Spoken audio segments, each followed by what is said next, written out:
वरदान एकदम से स्टॉप द कार। यह सुनते ही ड्राइवर गाड़ी साइड में रोक देता है।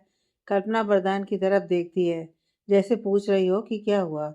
वरदान उसकी तरफ देखे बिना, तुम्हें मेरे साथ आने की या मेरे घर में रहने की, मेरा ध्यान रखने की, मेरी चिंता करने की, मतलब यह नाटक करने की कोई ज़रूरत नहीं है।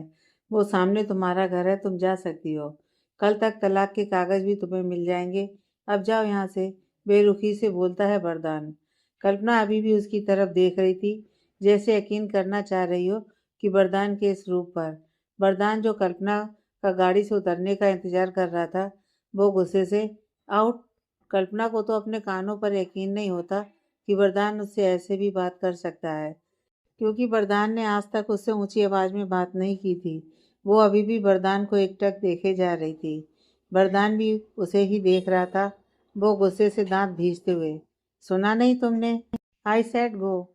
जितने वो गुस्से से बोल रहा था, कल्पना उतना ही आराम से एक गहरी सांस लेकर, मैं कहीं नहीं जा रही हूँ। जब तक तुम पूरी तरह ठीक नहीं हो जाते, तब तक तो बिल्कुल भी नहीं। एक बार तुम ठीक हो जाओ, उसके बाद मैं चली जाऊंगी, लेकिन उससे पहले नहीं। उसकी बातें सुनकर वरदान का गुस्सा एकदम से शांत हो जाता है और वो उतनी हैरानी से उसकी तरफ देखता है।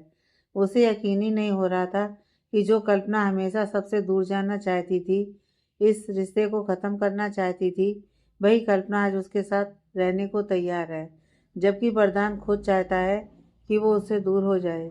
लेकिन एक बार फिर उसे कल्पना की कई बातें याद आ जाती हैं और वो पूरा गुस्से से भर जाता है। अगले ही पल वो अपना चेहरा फेरते हुए, तुम्हें मेरी इतनी फिक्र क्यों हो रही है? तुम तो मुझसे दूर जाना चाहती थी, वो भी हमेशा हमेशा के लिए। मेरी ये मनुष्य शक्ल नहीं देखना चाहती थी, और आज इसी शक्ल के साथ तुम रहना चाहती हो? क्यों? कल्पना बहुत आराम से, मैं मानती हूँ कि जो कुछ भी मैंने कहा बहुत गलत था। मुझे ऐसा नहीं कहना चाहिए था, जिसके लिए मैं बहुत शर्मिंदा हूँ। इतनी कि शायद तुमसे माफ़ी भी न मांग सकूं। लेकिन कहीं ना कहीं तुम्हारी इस हालत की जिम्मेदार मैं हूँ। ये सब मेरी वजह से हुआ है। ना मैं तुमसे वो सब कहती, और ना तुम्हारी ये हालत। कहते कहते वो चुप हो जाती है। फिर वो एक गहरी सांस लेकर, तो ये मेरा फर्ज बनता है कि तुम्हारी केयर करना, तुम्हें वापस पहले जैसा करना, और जिस दिन ऐसा हो गया, उस दिन जो तुम कहोगे वो मैं कर दूंगी। लेकिन इस वक्त मैं तुम्हारी ये बात नहीं मानने वाली। इतना कहकर वो खामोश हो जाती है। वरदान कुछ और कहने लगता है, लेकिन कल्पना एकदम से उसके होंठों पर उंगली रखते हुए, बस, बहुत बोल चुके हो तुम। बीमार हो, बीमार बनकर रहो, पूरे हक के साथ बोला था कल्पना ने। वरदान तो उसको देखता ही रह गया था, और कल्पना को भी नहीं पता था कि उसने ये कैसे कर दिया। इसके बाद वो ड्राइवर को वहां से चलने के लिए बोलती है। कुछ देर में वो दोनों घर पहुंच जाते हैं।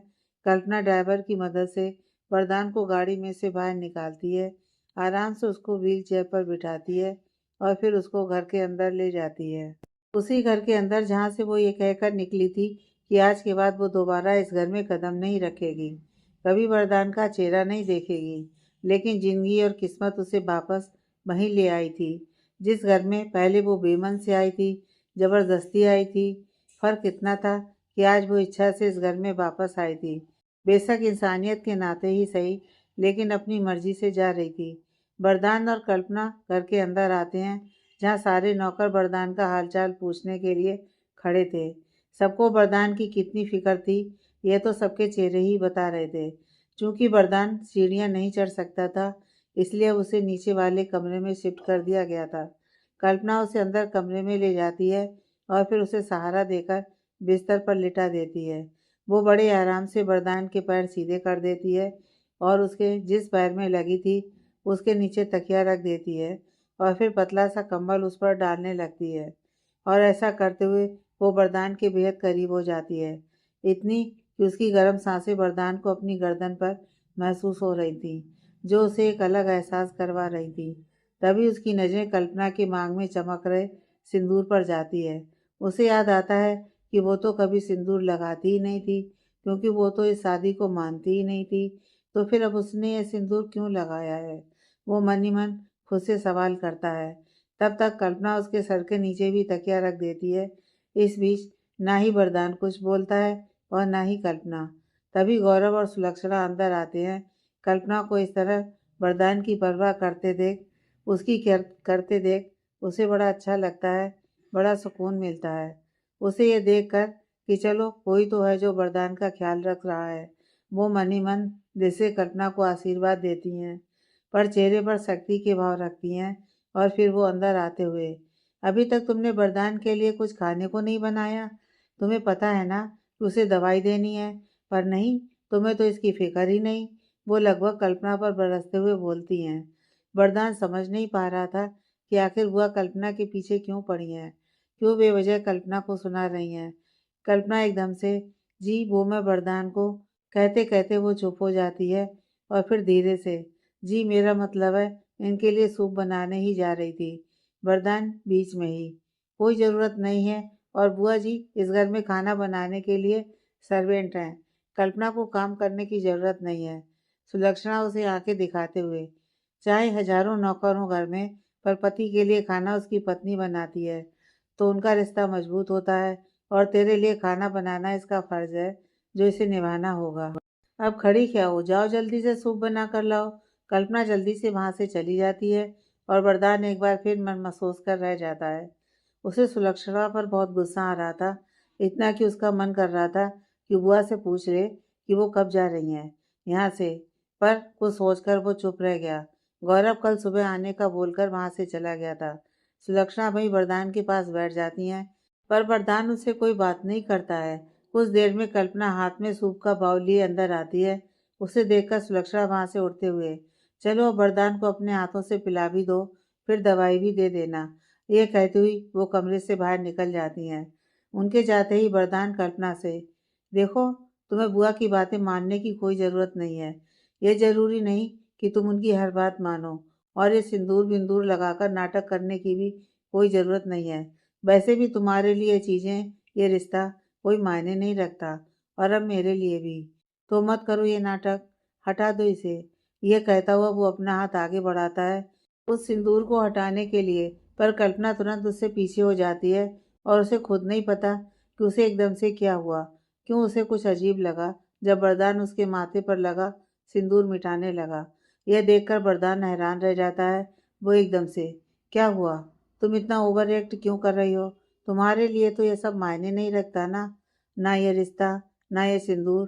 तो फिर तुम्हें, वरदान अभी बोल ही रहा था कि कल्पना एकदम से, बुआ जी, वो सुलक्षणा को आवाज़ लगाती है।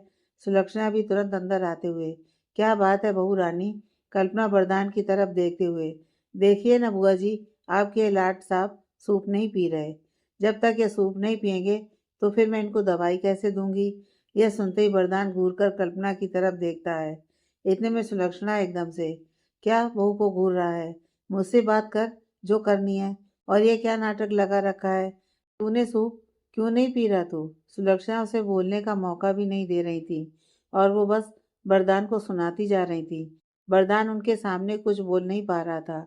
एक बात देखी थी कल्पना ने कि सुलक्षणा वरदान को कितना सुना रही थी, लेकिन वरदान ने अपने लिए जुबान नहीं खोली। लेकिन जहाँ बात उसकी आती थी तो वो तुरंत सुलक्षणा को जवाब दे देता था। फिर वो कल्पना की तरफ देखकर, बहू तुम सूप पिलाओ इसको, और अगर ये इस बार भी कोई नाटक करे तो फिर मुझे आवाज़ लगाना। इतना कहकर वो कमरे से बाहर निकल जाती हैं और कल्पना वरदान के सामने बैठकर उसे सूप पिलाना शुरू करती है। पहले तो वरदान अपना मुंह नहीं खोलता। तुम सीधे तरीके से अपना मुंह खोल रहे हो, या मैं एक बार फिर बुआ जी को बुलाऊं? एकदम से बोलती है कल्पना, और वरदान को एक बार फिर हैरान कर देती है।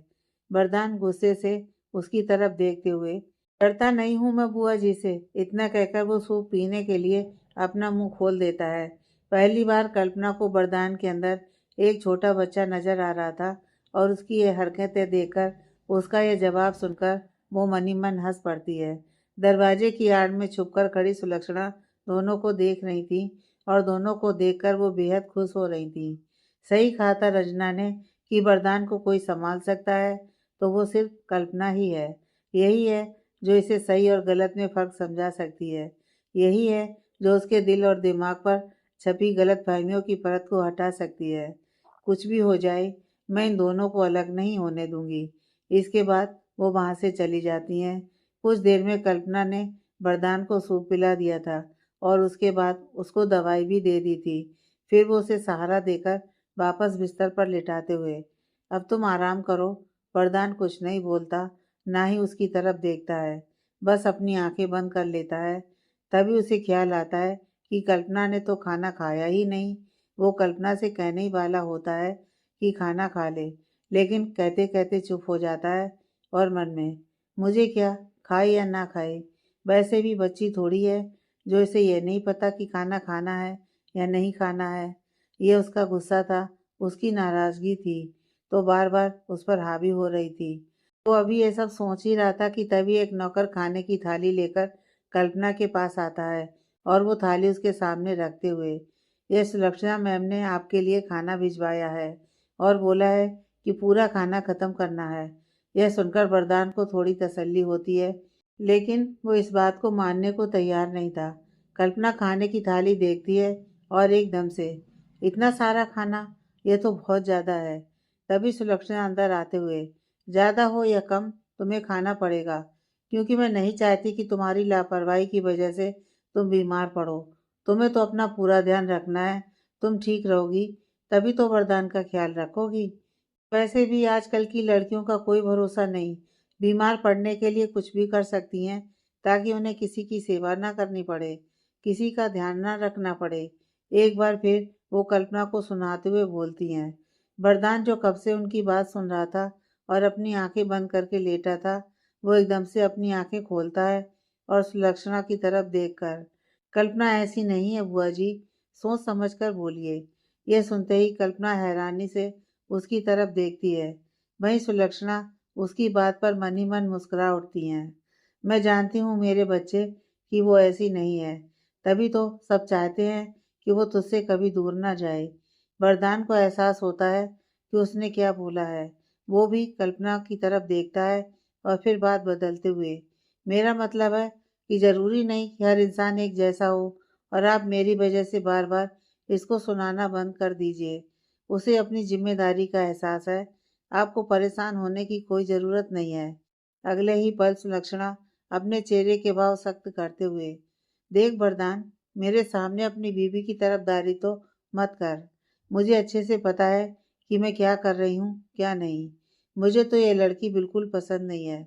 मेरी पसंद की लड़की से शादी की होती ना तूने, तो मुझे तो इतना सब करना ही नहीं पड़ता। एक काम करती हूँ, मैं रिंकी को यहीं बुला लेती हूँ। भाई तेरा ध्यान अच्छे से रखेगी। इस लड़की पर तो मुझे बिल्कुल भरोसा नहीं है। सुलक्षणा जानबूझकर ऐसा बोलती हैं। वो देखना चाहती थी कि वरदान क्या बोलता है और वही होता है। तो सुलक्षणा ने सोचा था, वरदान एकदम से, किसी रिंकी पिंकी को वहाँ बुलाने की ज़रूरत नहीं है। कल्पना है ना मेरे साथ, वो अच्छे से मेरा ध्यान रखेगी। जब जब वो बोल रहा था, तब तब कल्पना को हैरान कर रहा था। वही सुलक्षणा को समझ में आ गया था कि अब उसे क्या करना है। मन में, अब तो रिंकी यहाँ जरूर आएगी, फिर देखती हूँ कि तुम दोनों कैसे एक दूसरे के करीब नहीं आते हो। मन ही मन ये कहते हुए सुलक्षणा वहां से चली जाती हैं। उसके जाते ही वरदान कल्पना की तरफ देखकर, वैसे तो बहुत जुबान चलती है तुम्हारी, पर बुआ जी के सामने क्या हो जाता है तुम्हें? जरूरी नहीं कि तुम उनकी हर बात मानो। ये मत भूलो कि अब तुम इस घर की बहू नहीं हो। खत्म हो चुका है हमारा रिश्ता, और वैसे भी तुम्हारी तरफ से तो कोई रिश्ता था भी नहीं, तो तुम्हें कोई ज़रूरत नहीं है यहाँ रुकने की, मेरी सेवा करने की और मेरी बुआ की बातें सुनने की। चली क्यों नहीं जाती तुम? कल्पना एकदम से, बुआ जी, वो फिर सुलक्षणा को आवाज़ लगाती है, पर वरदान एकदम से अपना हाथ उसके होंठों पर रख देता है। कल्पना के पूरे बदन में एक सिहरन सी दौड़ जाती है और वो अपनी बड़ी-बड़ी आँखों को और बड़ा करते हुए वरदान की तरफ देखती है। वरदान गुस्से से दाँत भींचते हुए, ये बार-बार बुआ जी की धमकी देना बंद करो। ये कहते हुए वो अपना हाथ उसके होंठों से हटा लेता है। कल्पना वहाँ से उठते हुए, तो फिर तुम भी इतना मत बोलो जो मुझे बुआ जी को बुलाना पड़े। अब सो जाओ चुपचाप से। ये कहती हुई वो अपना तकिया ठीक करती है और वहीं बिस्तर पर लेट जाती है। वरदान एकदम से, एक मिनट, एक मिनट, तुम यहाँ कहाँ लेट रही हो? ऊपर अपने कमरे में जाओ, बेरुखी से बोलता है वरदान। पर इस बार कल्पना भी चुप नहीं रहती, वो तपाक से, अच्छा जी, तो तुम ये चाहते हो कि मैं ऊपर जाकर सो जाऊं ताकि फिर से तुम्हारी बुआ जी मुझ पर गुस्सा करें, मुझ पर चिल्लाएं? क्यों री बहू रानी, शर्म नहीं आई तुझे?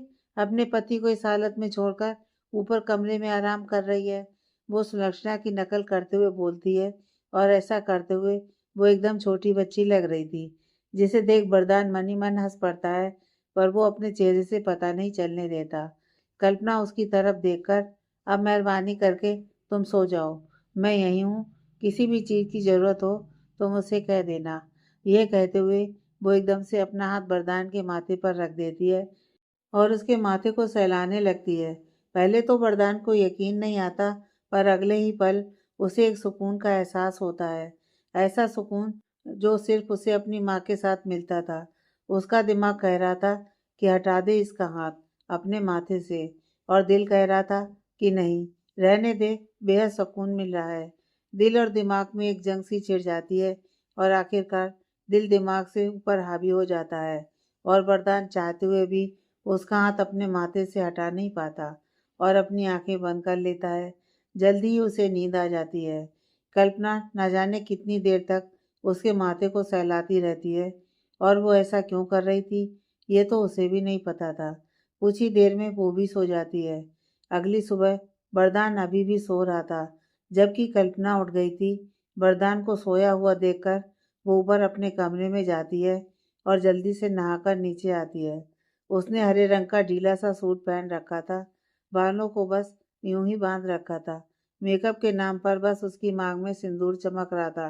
वो जल्दी जल्दी अपना दुपट्टा संभाले नीचे उतर रही थी और सीधा वरदान के पास जा रही थी, पर तभी सुलक्षणा की रौबदार आवाज उसके कानों से टकराती है। ये क्या हुलिया बना रखा है बहू रानी तुमने? कल्पना के कदम वहीं टिटक जाते हैं और वो पीछे मुड़कर देखती है। सुलक्षणा एक एक कदम चलती हुई ठीक उसके सामने आकर खड़ी हो जाती हैं और अपने दोनों हाथ बांधते हुए, ये क्या हुलिया बना रखा है तुमने अपना? नई नई शादी हुई है तुम्हारी और तुम ओबराय खानदान की बहू हो, और हालत देखो अपनी। तुम्हें रहने का तौर तरीका नहीं आता। कल्पना पहले तो उनके पैर छू लेती है और फिर धीरे से, वो बुआ जी, मैं जल्दी में थी तो। किस बात की इतनी जल्दी है तुम्हें? बोलो, किस बात की थी जल्दी तुम्हें? वरदान का तुम एक भी काम ढंग से तो कर नहीं पाती हो। अरे जब तुम खुद का ही ध्यान नहीं रख पा रही हो तो उसका ध्यान कहाँ से रखोगी? और अपने पति के सामने हमेशा बन ठन कर ही जाना चाहिए। अपना नहीं तो कम से कम उसके स्टेटस का तो ध्यान करो। चलो मेरे साथ। वो उसका हाथ पकड़ती है और फिर उसे अपने साथ ले जाती हैं। कुछ देर बाद वरदान की नींद खुलती है। वो आंखें खोलता है तो कल्पना उसे कहीं नजर नहीं आती।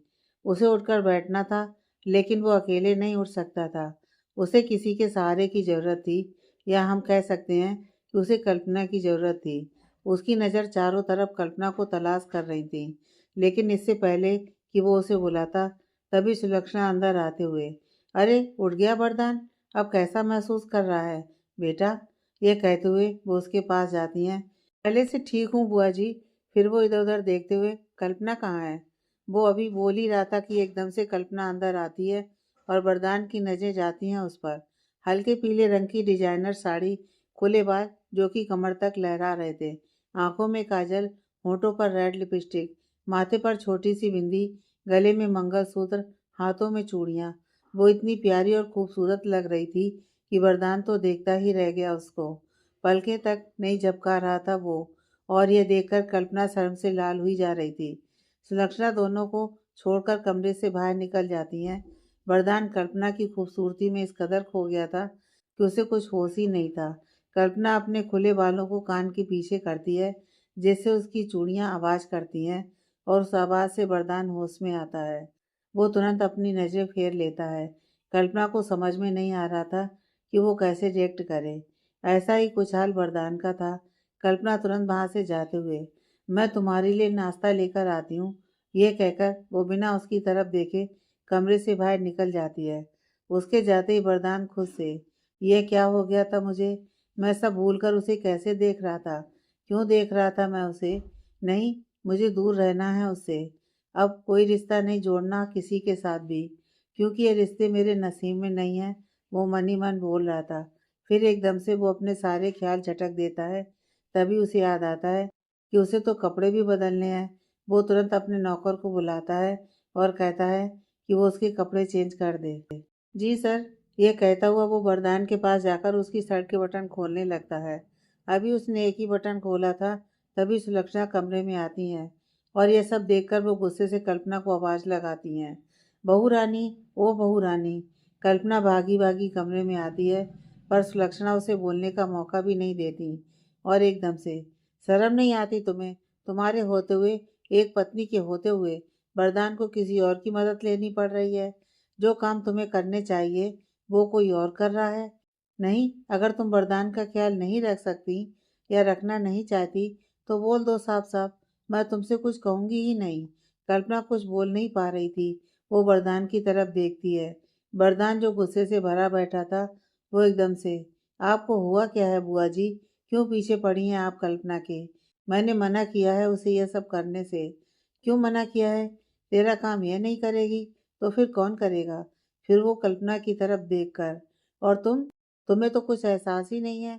अरे इसने मना किया और तुम मान भी गई।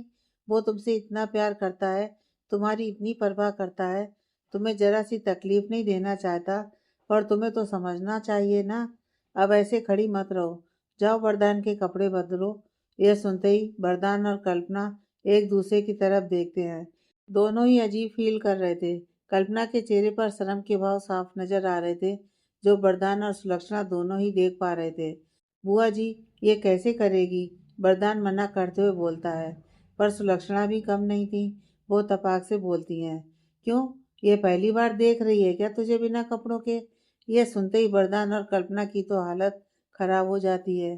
कल्पना तो तुरंत अपनी नज़र झुका लेती है। ऐसा ही कुछ वरदान का हाल था। ये आजकल के बच्चे भी ना। अब जल्दी करो बहू रानी, इतना कहकर वो वहाँ से चली जाती हैं। उनके पीछे पीछे वो नौकर भी। वहाँ पर रह जाते हैं बस वरदान और कल्पना, दोनों के बीच की खामोशी और खूब सारी शर्म। दोनों एक दूसरे की तरफ देख भी नहीं रहे थे। पर कब तक? कल्पना कमरे का दरवाज़ा बंद करती है और फिर धीरे धीरे चलती हुई वरदान के पास आती है। वो बात अलग थी कि उसे बहुत अजीब लग रहा था। ऐसा ही कुछ हाल वरदान का था। उसे भी अजीब लग रहा था। कल्पना तो उसकी तरफ देख भी नहीं रही थी। वो धीरे धीरे अपना हाथ बढ़ाती है और उसकी शर्ट के बटन खोलने लगती है। उसका दिल तेजी से धड़क रहा था, जो कि वरदान भी महसूस कर रहा था। वो एकदम से उसका हाथ पकड़ते हुए, तुम रहने दो, यह कहता हुआ वो उसका हाथ पकड़ता है तो उसे पता चलता है कि कल्पना का हाथ तो बर्फ के समान एकदम ठंडा है। कल्पना एक नज़र उसकी तरफ देखती है और फिर अपनी नज़र झुकाते हुए, नहीं, मैं कर दूंगी, ये कहते हुए वो फिर से उसकी शर्ट के बटन खोलने लगती है। वो एक एक करके बटन खोल रही थी और ऐसा करते हुए उसकी उंगलियां वरदान के बदन को छू रही थी, जो उसे एक अलग एहसास करवा रही थी। धीरे धीरे कल्पना सारे बटन खोल देती है और आहिस्ता से अपना एक हाथ उसके कंधे पर रखती है और फिर बेहद आराम से उसकी कमीज को निकालने लगती है, और वरदान भी पूरा सहयोग कर रहा था। जैसे ही वो उस कमीज को उसके बदन से अलग करती है, तो उसकी नज़र जाती है वरदान के बाजू पर बने टैटू पर, जिसे देख उसकी आंखें हैरानी से फैल जाती हैं और उसके हाथ वहीं रुक जाते हैं और धड़कनें बढ़ जाती हैं, और वो उतनी हैरानी से वरदान की तरफ देखती है। बदले में वरदान उसकी तरफ देखकर, वाट, ऐसे क्या देख रही हो? वरदान उससे सवाल करता है, पर कल्पना को कहाँ वरदान की कोई बात सुनाई दे रही थी। वो तो अभी भी हैरानी से उसकी बाजू पर बने टैटू को देख रही थी, तो कभी वरदान को, जैसे यकीन करना चाहती हो कि जो उसने देखा वो सच है या सपना। ये ये तो वही टैटू है, और ठीक उसी जगह पर जहाँ मैंने उस लड़के को, इसका मतलब वो कोई और नहीं, वरदान ही है। मतलब इतने दिनों से जिसे मैं तलाश रही थी, जिसके बारे में मैं सोच रही थी, जिसे लेकर मुझे पहली बार कुछ महसूस हुआ था, वो कोई और नहीं, वरदान है। वो मन ही मन खुद से सवाल कर रही थी, और वहीं वरदान हैरानी से उसको देख रहा था कि इसे क्या हो गया। लेकिन वो कुछ बोलता तभी उसका फोन रिंग करता है, जिससे कल्पना एकदम से होश में आती है। वरदान वही लड़का है। ये जानकर एकदम से उसकी धड़कनें बढ़ जाती हैं। अंदर से एक खुशी महसूस हो रही थी उसे। उसका मन नाचने का कर रहा था, झूमने का कर रहा था, और इस बात को वो समझ नहीं पा रही थी। वरदान का फोन अभी भी रिंग कर रहा था। वो कल्पना की तरफ देखकर, मेरा फोन दे दो प्लीज। कल्पना को तो कोई होश नहीं था। वरदान की आवाज़ से वो होश में आती है और टेबल पर रखा वरदान का फ़ोन उठाकर उसके कान पर लगा देती है। वरदान फ़ोन पर बात करने लगता है और कल्पना वो एकटक निहारने लगती है। जो एहसास उसने अपने दिल में दबाने की कोशिश की थी, वो एहसास आज फिर से पनप गए थे। अगले ही पल उसे वरदान के साथ किया अपना व्यवहार याद आ जाता है। वरदान की नाराज़गी याद आ जाती है। यहाँ तक कि वरदान उसे डिवोर्स देने वाला है, ये याद आ जाता है। और ये सब याद आते ही वो पूरी तरह टूट जाती है। मतलब उसके प्यार की शुरुआत अभी हुई भी नहीं और वो ख़त्म होने वाला है। यह सब महसूस होते ही एक बेचैनी होने लगती है उसको। उसे ऐसा लगता है जैसे उसके हाथों से रेत की तरह कुछ फिसल रहा है और वो उसे रोक नहीं पा रही है। बहुत गहराई से वो ये सब सोच रही थी और वो एकदम से नहीं नहीं, ऐसा नहीं हो सकता, वो एकदम से बोलती है। तब तक वरदान फ़ोन कट कर चुका था और वो उसकी तरफ देखते हुए, क्या नहीं हो सकता? उसकी बात सुनकर कल्पना को समझ नहीं आता कि वो क्या बोले। नहीं नहीं, कुछ नहीं। इसके बाद वो वरदान की शर्ट को पूरी तरह उसके जिस्म से अलग कर देती है। थोड़ी देर पहले ऐसा करते हुए वो जितना असहज महसूस कर रही थी, जितनी उसे शर्म आ रही थी, वो सब अब हट गया था। जब से उसे पता चला था कि वरदान वही लड़का है जिसे वो ढूंढ रही थी, उसके बाद एकदम से उसके जज्बात बदल गए थे। वक्त बदल गया था और वरदान की केयर करते हुए, उसकी मदद करते हुए, उसको छूते हुए उसे जरा भी असहज महसूस नहीं हो रहा था। उसके चेहरे पर आने वाले भाव वरदान से भी नहीं छिपे थे। हाँ, वो बात अलग थी कि वो उसके मन की बात नहीं जानता था, लेकिन वो मन ही मन खुद से सवाल कर रहा था कि एकदम से ऐसा क्या हुआ जो कल्पना अभी कुछ देर पहले कितना अजीब बिहेवियर कर रही थी, वो एकदम से इतनी नॉर्मल कैसे हो गई। डॉक्टर ने वरदान को भी नहाने के लिए मना किया था, तो कल्पना गर्म पानी और उसमें एक टॉवल डालकर लेकर आती है और धीरे धीरे उसके बदन को पोंछने लगती है। भले ही वो सहज हो गई हो, लेकिन वरदान अभी भी असहज महसूस कर रहा था। कल्पना का कोमल नरम मुलायम हाथ कभी उसके कंधे पर, कभी उसकी पीठ पर, कभी उसके सीने पर, कभी उसके पेट पर छू रहा था, जो उसे एक अलग एहसास करवा रहा था। ऐसा करते हुए कल्पना उसके कितने करीब थी, ये तो बस वही जानता था।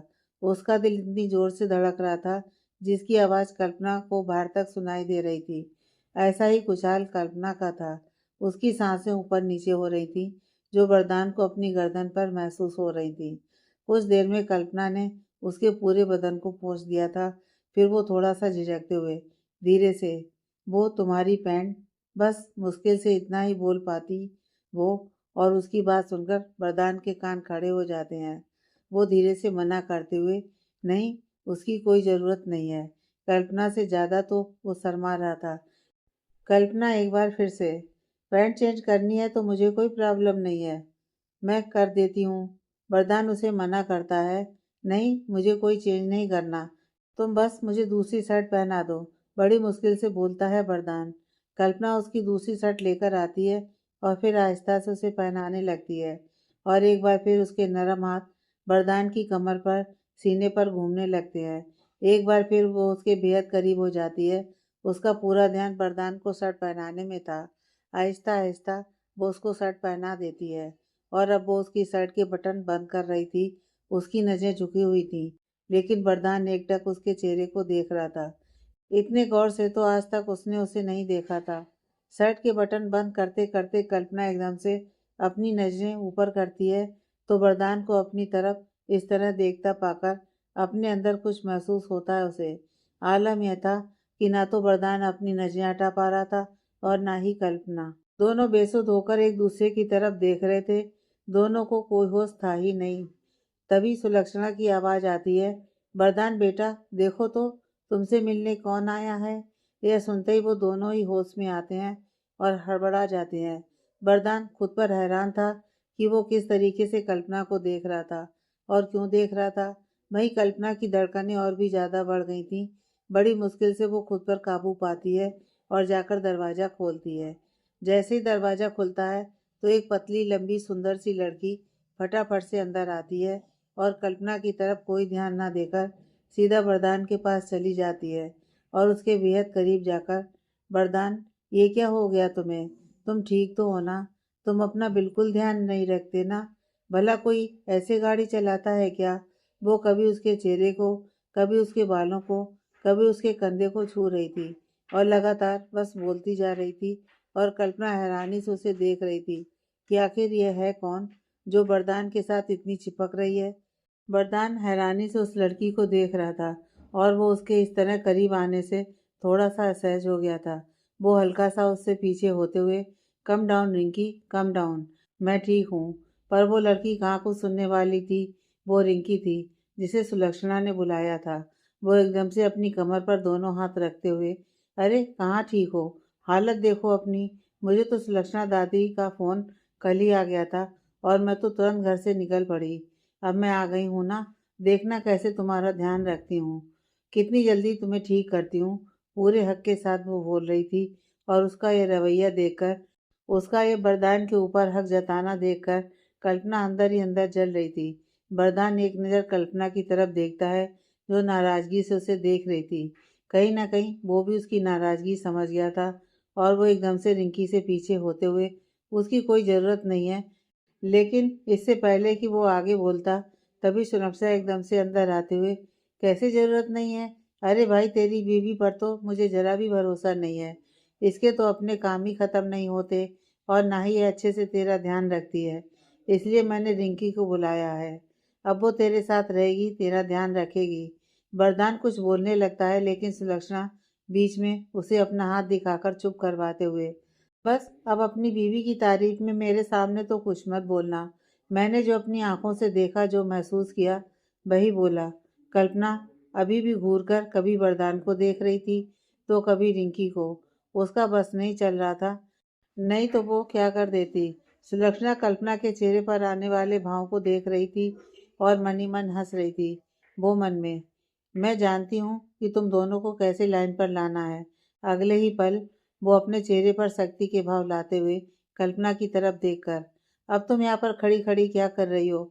अब वरदान की चिंता छोड़ दो। जाओ रिंकी के लिए और वरदान के लिए कुछ चाय नाश्ता लेकर आओ। वरदान एकदम से, बुआ जी प्लीज, ये सब फालतू के काम करने के लिए घर में बहुत नौकर है। कल्पना को ऑर्डर देने की ज़रूरत नहीं है। कल्पना जो रिंकी के आने से बुरी तरह जल गई थी और उसे बहुत ज़्यादा गुस्सा आ रहा था, वो अपने गुस्से को अंदर ही अंदर दबाते हुए, नहीं मुझे कोई तकलीफ़ नहीं है, मैं ले आऊँगी रिंकी के लिए चाय नाश्ता, बेरुखी से बोलती है कल्पना और जल्दी जल्दी कदम बढ़ाते हुए वहाँ से जाने लगती है। लेकिन साड़ी में उसका पैर उलझ जाता है और वो लड़खड़ा जाती है। लेकिन इससे पहले कि वो गिरती, किसी की दो मजबूत बाहें एकदम से उसे थाम लेती हैं। गिरने के डर से कल्पना ने उस शख्स के कंधे को कसकर पकड़ लिया था और वो उसके बेहद करीब थी और उस शख्स की दोनों बाहें कल्पना की कमर के आसपास लिपटी हुई थीं। यह देखकर वरदान के हाथों की मुट्ठियां कस जाती हैं। संजू, वरदान के होंठ फड़फड़ाते हैं। वो मन ही मन बेहद गुस्से से, ये यहाँ क्या कर रहा है? दरअसल संजू दूर के रिश्ते से वरदान का भाई लगता था, जो कि लगभग वरदान की उम्र का ही था। वो बहुत बोलता था, मजाक करता था और लड़कियों से फ्लर्ट करता था, पर दिल का साफ था। पर वरदान को बिल्कुल पसंद नहीं था संजू। अब संजू को वरदान के एक्सीडेंट के बारे में पता चला तो वो भी वहाँ पर आ गया। पर वरदान से ज़्यादा तो वो कल्पना को देख रहा था, जबकि कल्पना की आंखें अभी भी बंद थीं। आप ठीक तो हैं मिस? किसी अनजान आवाज़ को सुनकर कल्पना झट से अपनी आंखें खोलती है और एकदम से उससे पीछे हो जाती है। वरदान जो पूरा गुस्से से भर गया था वो एकदम से, मिस नहीं, मिसेज हैं ये, मिसेज वरदान ओबराय, पूरे हक के साथ बोलता है वरदान और सबको हैरान कर देता है। सबसे ज़्यादा तो कल्पना को। एक तरफ तो वो ये कह रहा था कि वो उसके साथ नहीं रहेगा, उसको डिवोर्स दे देगा, और दूसरी तरफ वो उसे पत्नी का दर्जा दे रहा है, वो भी पूरे हक के साथ, पूरे मान सम्मान के साथ। अपनी उलझन में उलझ गया था वरदान। बाकी सब हैरानी से उसकी तरफ देखते हैं, यहाँ तक कि कल्पना भी। लेकिन वरदान को इस बात से कोई फर्क नहीं पड़ रहा था कि उसने क्या बोला क्या नहीं। वहीं संजू बहुत ज़्यादा हैरान होते हुए, क्या सच में? वरदान ने एक बार फिर अपने हर शब्द पर जोर देते हुए, हाँ सच में, मिसेस वरदान ओबराय हैं ये, मेरी पत्नी हैं ये, और मुझे ये बिल्कुल पसंद नहीं कि मेरी पत्नी को कोई ऑर्डर दे, कोई उसकी इंसल्ट करे। ये बात वो सुलक्षणा की तरफ देखते हुए बोलता है। फिर वो घूरकर कल्पना की तरफ देखते हुए, देख कर नहीं चल सकती तुम? तुम्हें कुछ हो जाता तो? कहीं नहीं जाओगी तुम, कोई काम नहीं करोगी तुम, चुपचाप मेरे पास आकर बैठो। वरदान को एहसास नहीं था कि वो जज्बातों में बहकर क्या बोल रहा है, क्या नहीं। और भाई उसका गुस्सा देखकर एक पल के लिए तो सब सहम गए थे। किसी की भी कुछ भी बोलने की हिम्मत नहीं हो रही थी, यहाँ तक कि कल्पना की भी नहीं। कल्पना एक नज़र सुलक्षणा की तरफ देखती है, फिर अपने खुले बालों को कान के पीछे करते हुए चुपचाप जाकर वरदान के पास बैठ जाती है। ये सब देखकर सुलक्षणा मन ही मन बहुत खुश हो रही थी, लेकिन वो अपने चेहरे से पता नहीं चलने देती। उल्टा वो गुस्से से वरदान को घूरती हैं और कल्पना को घूरती हैं, और फिर बेहद गुस्से से, करो जो करना है, चढ़ाओ अपनी बीवी को सर पर। इतना कहकर वो पैर पटकती हुई बाहर चली जाती हैं और दादी दादी कहते हुए रिंकी भी उनके पीछे जाती है। लेकिन संजू अभी भी वहीं खड़ा बस कल्पना को देख रहा था, जो कि वरदान को बिल्कुल पसंद नहीं आ रहा था। और संजू के इस तरह देखने से कल्पना भी थोड़ा असहज महसूस कर रही थी। वरदान उसे गुस्से से घूरते हुए, अब तू वहाँ पर खड़ा खड़ा क्या देख रहा है? तू यहाँ से जाने का क्या लेगा?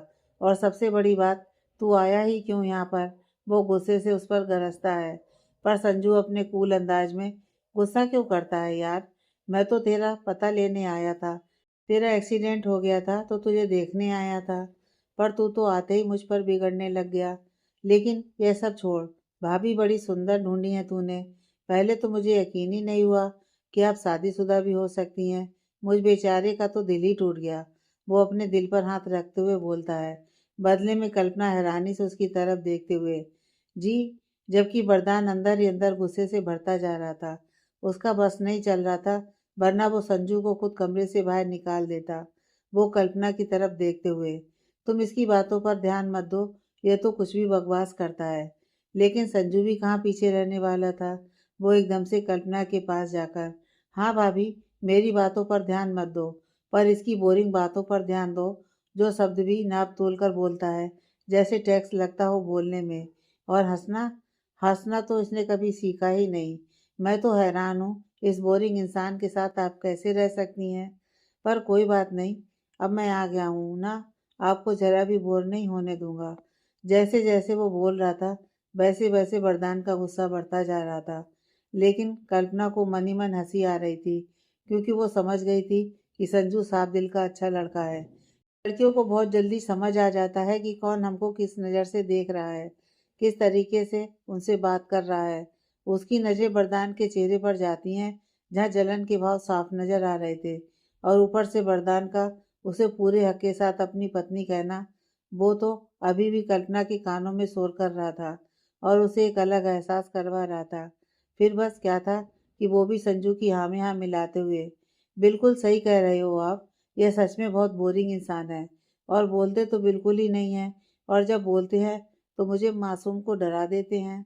अब आप आ गए हैं ना, सच में मेरा मन लग जाएगा। वो जानबूझकर वरदान को चढ़ाते हुए बोलती है। तभी सुलक्षणा की आवाज़ संजू के कान में पड़ती है, संजू जरा बाहर तो आना। संजू कल्पना की तरफ देखकर, मैं बस अभी आया भाभी, इतना कहकर वो वहां से चला जाता है। उसके जाते ही वरदान एकदम से कल्पना को बाजू से पकड़कर अपनी तरफ खींचते हुए, तो मैं बोरिंग हूँ, कम बोलता हूँ, और जब बोलता हूँ तो तुम्हें डरा देता हूँ। वो एकदम से कल्पना से सवाल कर रहा था और साथ के साथ उसे अपने करीब किए जा रहा था। कल्पना का दिल इस वक्त इतनी जोर से धड़क रहा था, जैसे अभी उछलकर बाहर आ जाएगा, और उसके गाल लाल टमाटर की तरह हो गए थे। बावजूद इसके वरदान उसको छोड़ नहीं रहा था, बल्कि वो अपने हाथ का कसाव उसकी बाजू पर और भी ज्यादा कसते हुए, मैं कुछ पूछ रहा हूँ, जवाब दो। कल्पना एक नज़र उसकी तरफ देखती है और फिर अपनी नज़र झुकाते हुए, देखा अभी भी तुम मुझे डरा ही रहे हो। यह सुनते ही वरदान के हाथ की पकड़ उसकी बाजू से हट जाती है। वो एकदम से उसे छोड़ देता है। उसे एहसास ही नहीं था कि वो क्या कर रहा था और किस तरीके से वो कल्पना से सवाल जवाब कर रहा था और किस हक से कर रहा था। वो एकदम से अपनी नज़रें फेर लेता है, जैसे देखना न चाहता हो कल्पना की तरफ, जैसे सामना न कर पा रहा हो उसकी नज़रों का, जबकि कल्पना अभी भी उसे ही देख रही थी। ये पहली बार था जब वो उसे इतनी गौर से देख रही थी, उसे समझने की कोशिश कर रही थी, उसे जानने की कोशिश कर रही थी। और सच कहे तो जितना वो उसे जानती जा रही थी, उसे समझती जा रही थी, उतना ही उससे जुड़ती जा रही थी। अभी तो उसने वरदान को ढंग से समझा भी नहीं था, जाना भी नहीं था, और जिस दिन वो वरदान को अच्छे से समझ लेगी, उसे जान जाएगी, उस दिन उसे वरदान की तकलीफ़ों का एहसास होगा। फिलहाल तो दोनों के बीच एक खामोशी पसरी हुई थी, जिसे कोई भी नहीं तोड़ रहा था। वरदान तो अभी भी कल्पना से नज़रें नहीं मिला पा रहा था। वो अपने कहे शब्दों पर अभी तक हैरान था। सबसे ज़्यादा वो इस बात पर हैरान था कि संजू के कल्पना के करीब आने पर उसे क्यों बुरा लगा। कल्पना आहिस्ता से वहाँ से उठते हुए, मैं तुम्हारे लिए नाश्ता लेकर आती हूँ, इतना कहकर वो वहाँ से जाने लगती है। लेकिन वरदान एक बार फिर उसकी कलाई पकड़ लेता है। कल्पना को इस चीज़ की बिल्कुल उम्मीद नहीं थी। उसका दिल तेजी से धक-धक करने लगता है। बड़ी मुश्किल से वो खुद पर काबू पाती है और पीछे मुड़कर वरदान की तरफ देखती है। वरदान उसकी आंखों में आंखें डालते हुए, क्या सच में तुम्हें मुझसे डर लगता है? किसी छोटे मासूम बच्चे की तरह वरदान ने उससे सवाल किया था और ऐसा पूछते हुए वो इतना प्यारा लग रहा था, इतना प्यारा लग रहा था कि बस कल्पना का दिल तो कर रहा था कि सब कुछ भूलकर अभी के अभी उसे अपने सीने से लगा ले और बोल दे कि वो पहले उससे बहुत डरती थी, लेकिन अब नहीं डरती। अब तो वो उससे प्यार करती है, पर इस चीज़ के लिए अभी ये इस बात के लिए सही वक्त भी नहीं था और सही मौका भी नहीं था। उसे समझ में नहीं आ रहा था कि वो वरदान के सवाल का क्या जवाब दे, जबकि वरदान अभी भी उसकी तरफ देख रहा था और अपने सवाल के जवाब का इंतजार कर रहा था। लेकिन इससे पहले कि वो कुछ बोलता या कल्पना कुछ बोलती, तभी दनदनाते हुए रिंकी अंदर आ जाती है और उसके हाथ में नाश्ते की प्लेट थी। उसे देखकर वरदान एकदम से कल्पना का हाथ छोड़ देता है। रिंकी ने दोनों को साथ में देख लिया था और वो दोनों को देखकर बेहद खुश थी, क्योंकि वो सुलक्षणा के साथ मिली हुई थी और वो दिल से चाहती थी कि वरदान और कल्पना एक हो जाएं। सुलक्षणा बुआ के कहने पर ही वो ये सब नाटक कर रही थी और जानबूझकर वरदान के साथ चिपक रही थी। वो वरदान के पास जाकर, देखो वरदान, मैं अपने हाथों से तुम्हारे लिए दलिया बनाकर लाई हूँ। अब देखना, मैं आ गई हूँ ना, तुम्हारा कितना ख्याल रखती हूँ, तुम्हें कितनी जल्दी ठीक करती हूँ। जैसे जैसे वो बोल रही थी, वैसे वैसे गुस्से से कल्पना की नसें तन रही थी। उसे समझ में नहीं आ रहा था कि रिंकी वरदान से इतना क्यों चिपक रही है, जबकि वरदान शादीशुदा है। यह जानते हुए भी पसंद तो वैसे वरदान को भी नहीं आ रहा था रिंकी का उससे चिपकना। वो फीका मुस्कुराते हुए, तुम्हें मेरे लिए इतना परेशान होने की कोई ज़रूरत नहीं है रिंकी। घर में बहुत नौकर है मेरा ख्याल रखने के लिए, ये सब काम करने के लिए। पर रिंकी कहाँ कुछ सुनने वाली थी। वो एकदम से वरदान के पास जाती है और उसके करीब बैठते हुए, होंगे घर में हजारों नौकर, पर मुझे उनसे कोई मतलब नहीं है। मैं तुम्हारा ध्यान रखना चाहती हूँ वरदान, और मैं रखूंगी भी, चाहे तुम मुझे कितना भी मना करो, चाहे मुझे कोई कितना भी मना करे। वो तिरछी नजरों से कल्पना की तरफ देखते हुए बोलती है। कल्पना का मन तो कर रहा था कि टेबल पर रखा फूलदान उठाकर उसके सर पर दे मारे, और उसके चेहरे पर आए गुस्से और नाराजगी के भाव वरदान भी बहुत अच्छे से देख पा रहा था। रिंकी अपने होठों पर मुस्कान सजाती है और एक चम्मच दलिया भरकर वरदान के सामने करते हुए, चलो अब मेरे हाथ से खाओ। वरदान को समझ में नहीं आ रहा था कि वो क्या करे, कैसे मना करे। मना करेगा तो रिंकी को बुरा लगेगा। उसे कुछ समझ में नहीं आता और वो खाने के लिए अपना मुंह खोल देता है। लेकिन इससे पहले कि रिंकी उसे अपने हाथ से दलिया खिलाती, कल्पना बीच में उसका हाथ पकड़ती है और वरदान की तरफ घूर कर देखते हुए, तुम्हें तो दलिया पसंद ही नहीं है ना? वरदान हैरानी से उसकी तरफ देखते हुए, क्या? लेकिन कल्पना और भी ज्यादा गुस्से से उसे घूरते हुए, नहीं पसंद है ना तुम्हें? उसने इतने गुस्से से बोला था कि वरदान तो उसका यह रूप देखकर हैरान रह गया था और वो झट से रिंकी को मना कर देता है कि हाँ, नहीं पसंद मुझे दलिया। अगले ही पल कल्पना रिंकी के हाथ से दलिया वाला बाउल उसके हाथ से छीनती है और बहुत ज़्यादा गुस्से से उसे घूरते हुए, तुम्हें मेरे पति की इतनी फिक्र करने की ज़रूरत नहीं है। इनकी फिक्र करने के लिए, इनकी केयर करने के लिए मैं हूँ यहाँ पर। तुम्हें इतनी तकलीफ करने की कोई ज़रूरत नहीं है। दो टूक शब्दों में बोलती है कल्पना और फिर वापस वरदान की तरफ देखते हुए, मैं अभी अपने हाथों से आपके लिए नाश्ता बनाकर लाती हूँ और आप वही खाएंगे, पूरे हक के साथ बोलती है कल्पना, और फिर वो गुस्से से पैर पटकती हुई वहां से चली जाती है। वरदान उसे जाते हुए देख रहा था और मन में, इसे क्या हुआ, यह ऐसा बिहेव क्यों कर रही है, बिल्कुल टिपिकल वाइफ की तरह। बोलते बोलते वो चुप हो जाता है और मन में, कहीं रिंकी को मेरे साथ देखकर इसे जलन तो नहीं हो रही, पर हो भी रही है तो क्यों हो रही है। ये तो मुझे अपना समझती भी नहीं। तभी उसके दिल से आवाज़ आती है, तो तुझे भी तो जलन हुई थी कल्पना को संजू के साथ देखकर, तो क्या तू उसे अपना समझता है? जो दोनों के साथ में देखकर जल रहा था। अपने दिल की आवाज़ सुनकर वरदान एकदम शांत हो जाता है। तभी रिंकी एकदम से, बड़ी नक चढ़ी है तुम्हारी वाइफ। यह सुनने की देर थी कि वरदान का गुस्सा सातवें आसमान पर पहुंच जाता है। बेशक वो कल्पना को कुछ भी कहे, लेकिन कोई दूसरा कहे, यह उसे बिल्कुल बर्दाश्त नहीं था। वो एकदम से उसे घूरते हुए, खबरदार जो मेरी वाइफ के बारे में कुछ भी कहा तो। दोस्त हो, दोस्त की तरह रहो, वरना मैं भूल जाऊंगा कि तुम एक लड़की हो। आगे की कहानी नेक्स्ट पार्ट में।